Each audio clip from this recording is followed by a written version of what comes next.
The other day, I walked out of the press conferences feeling like this is going to be very status quo offseason. Kind of feels like it's already panning out to be that way, right? There's a lot of players who could go, but this team seems to always want to find a way to keep all of their guys. Mm-hmm. Would it surprise you at all if Trey Waynes is back, they find a way to keep Harris, they restructure Everson Griffin? Someone will have to go to make some cap space, but that cap space could be spent on lots of other things. Mm-hmm. They just tend to want to spend it on themselves. Like with Anthony Barr last year, they didn't have any cap space when they re-signed Anthony Barr either. And they had to get Kyle Rudolph and Eric Kendricks to redo contracts, sign a contract extension in the case of Kyle Rudolph. And it feels like they're going to do that again. And that it's going to be very much the same team, very much the same philosophy, and that they will sign Cousins to a contract extension. And right there, you can almost feel when I say that, Vikings fans going, oh, right? Just not really. Is that what we're really going to get? I think that is what you're going to get, is a very status quo offseason where they draft a corner with the 25th pick or a 3 technique, and they sign a left guard off of free agency to compete with Pat Elflein or something like that. It's just, if they're going to sign on to Mike Zimmer for 4 more years, that signs on to much more than just a coach. That signs on to an entire philosophy of how you think you're going to win. And I wonder if they even looked at San Francisco and said, yeah, they kind of look like us. We should just do that more. With San Francisco getting to the Super Bowl, and said, oh, Zimmer was right there. And they played half of that game close with San Francisco. We just need this and this and this, and then we're there. But that's been the conversation for a couple of years now. Oh, we just needed Kirk Cousins, and then we're going to be there. But your defense didn't hold together as long as you thought it was going to, right? I mean, it's a game of whack-a-mole where it feels like, okay, we just got to fill this spot. But once you do, some other issue pops up, and you end up with sort of the same result. Because they haven't been able to justify blowing the whole thing up. And I understand that, because a 9-7 team, or even like, let's go back to 2018, 8-7-1 doesn't justify blowing the whole thing up. Right. Because you can come up with the excuse that it was Kirk Cousins' first year. He went through 2 offensive coordinators. The head coach and the first OC didn't get along. And, it was just a giant mess. Had those things not happened, maybe they would have been in a different position. Right. They've never been in the situation where it was so bad that things just fell by the wayside, where they're like, we need to start all over, rip it down to the studs. Right. So that's why I think, to certain Vikings fans and people who follow this team and care about what they're doing in the offseason, it feels like they're not doing enough, because nothing's ever drastic enough. And I think that's a good thing for the way that this organization is always relevant. They've made really good moves. I mean, they're not like in catastrophic space right now with the salary cap. They will figure it out. Like, they always manage to do that. They're not in a situation where it's dire and they're like the Lions every single year. I mean, this is a team that is routinely, for the last decade plus, in the playoffs. You might have a year or two where you're not, but they are always in the top 15. Let's just say that. So I understand why fans would be frustrated when they look at this. And I also kind of get it from just what we've been told about, what the view was on Kevin Stefanski, and that maybe 6 years had run its course, because 6 years is kind of an eternity for a head coach in a lot of respects in any league, but particularly in the NFL, when we are seeing such an offensive explosion among head coaches, where someone like Kevin Stefanski might have been where you wanted to shift the direction and turn it over that way, when you have a quarterback who you built literally everything around. That had you kept Stefanski, you already saw the identity of this team change. For the first time under Mike Zimmer in 2019, it did. It became an offensive team because its defense regressed. And maybe people, when you look at, kind of the conversation around, the head coach and, how much longer he has and what his leash is, that at that time, it might not have been the worst thing in the eyes of some people to turn it over to Kevin Stefanski to try to keep up with the rest of the league. I think that's honestly where that conversation was going. Yeah, I agree. And the problem with that, though, is you still feel like with this quarterback that they've gotten the most out of him they could possibly get last year. And if you don't have a top defense, then you're probably not going deep in the playoffs with him if you don't have a number 1 or number 2 ranked defense, because even having number 5 wasn't good enough to go to San Francisco and stop their running game or stop Jimmy Garoppolo. Or even in the second half of the New Orleans game where Drew Brees was throwing it all over the place and they came back and tied the game on you, even despite a really good defensive performance. A lot of times with defense in the NFL, it's just not enough. And the last 4 years, we've seen all the teams who went into the Super Bowl top 5 in scoring. And that tells you something, I think. Then even when Denver wins the Super Bowl in 2015, they're playing against the number 1 team in scoring.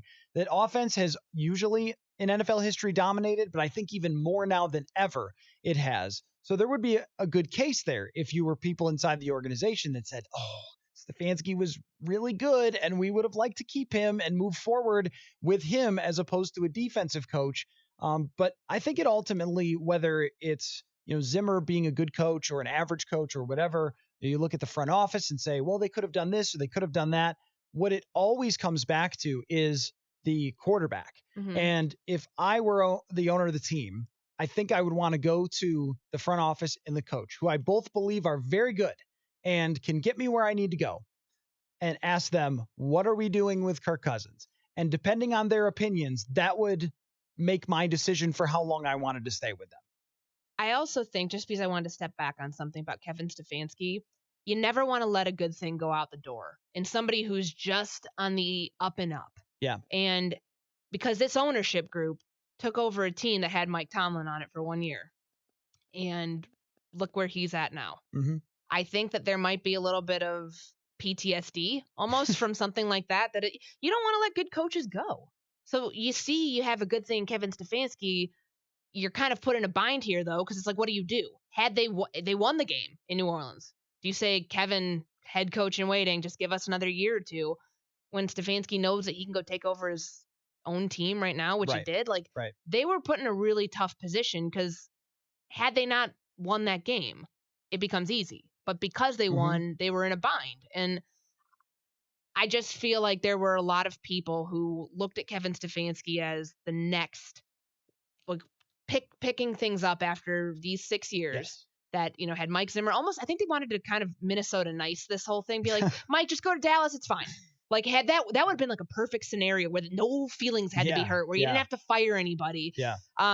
Even after a win. Because it would have looked bad. It would have looked bad. The Titans did that 2 years ago. Yes. And, he's the third winningest coach, as we heard at the top of the hour, and we'll continue to hear. He is the third winningest coach in franchise history. It'd be kind of a weird look to fire him. You know what I mean? And he's done really, really good things here. He's a great leader. He's, gotten the franchise to where it's at in consistent position as one of the top 15 teams in the NFL. I think that that's a fair place to put them, because even when they've been 7-9 or 8-8 or 8-7-1, they've still been in the mix throughout most of each regular season. Yes, even their bad seasons were still decent seasons. Not catastrophes. And something horrible usually has to go wrong, like all the offensive linemen getting hurt in 2016 and a bunch of other things, in order for them to miss the playoffs, or melting down week 17 with Kirk at US Bank Stadium. So you're usually right there in the mix all the way to the end. And that might be the way some people look at it, is that there's just a cap on what Mike Zimmer can do for you. I look at it a different way, as there's a cap in what the quarterback can do for you. And if I were asking the front office and the coach, all right, give me your separate opinions in 2 different rooms, just like when they're interrogating somebody, so they can't get their story straight. All right, Mike, tell me, are you okay with moving on to a different quarterback than the one you have now, rather than paying him $35 million a year? All right, front office, you tell me. And if the front office tells me that they're not okay with moving on beyond Kirk, then I'm good. Then I know what I need to do. I need to sign Zimmer, keep him here, and then move on from the front office for somebody who's going to be interested in trying to upgrade the position. I don't understand why there's one position in sports that people just settle for being okay at and not great, and it's quarterback, because they're afraid of what could happen. I wouldn't want to have my front office feeling afraid that it could go sideways if they draft someone else. If they trade up for 2 and it goes bust, I would have to, as an ownership, say, I support that because I think it's the right way to go. Even if it blows up in your face, I know you're a good front office who could build a great roster, except for what can you do with the quarterback? They've run into a lot of tough situations with quarterback since Rick Spielman has been the general manager. Ponder goes bust. And then you have, obviously the Teddy injury and so forth since then. But if I'm the owner, I want to be able to trust the direction that we're going to go with it, because you don't know how it's going to blow up in your face. The Teddy thing looks great until it doesn't, because his knee falls apart all of a sudden for no particular reason on one day. That's not Rick Spielman's fault. And then he went out and did a good job of finding other people who can win games as quarterbacks. You're not the Cleveland Browns, who have had no one as good as Kirk Cousins or Sam Bradford for 25 years, right? Yeah. So they've done a good job from that perspective. But if you're not afraid to move on from this, then I can trust you to where we're going.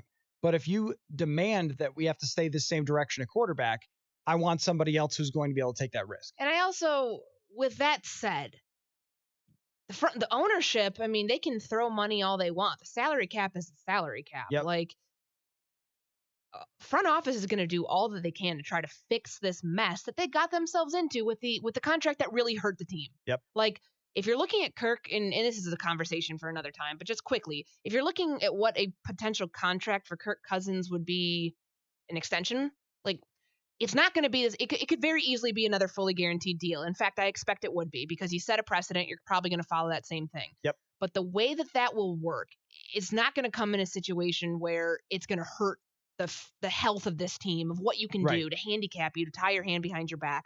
And I think even he and his team, his people realize that. And you can't fault the front office, though, for let's say that scenario comes back up where it's like, Zimmer wants one thing with the quarterback, front office wants another thing. Well, the front office is probably trying to do what's best for the other 52 guys on the roster, to be able to keep that entire group together, to be able to help the salary cap situation, to be able to not be in a situation where you can't be active and be competitive, to get good players here. Right. I would imagine if you had Zimmer in a room alone just giving his opinion, he would probably tell you, yeah, there are other quarterbacks who we could probably get for this system, for Gary Kubiak, who's made mediocre quarterbacks into good and good quarterbacks into great for his entire career. Why can't he do that with somebody else?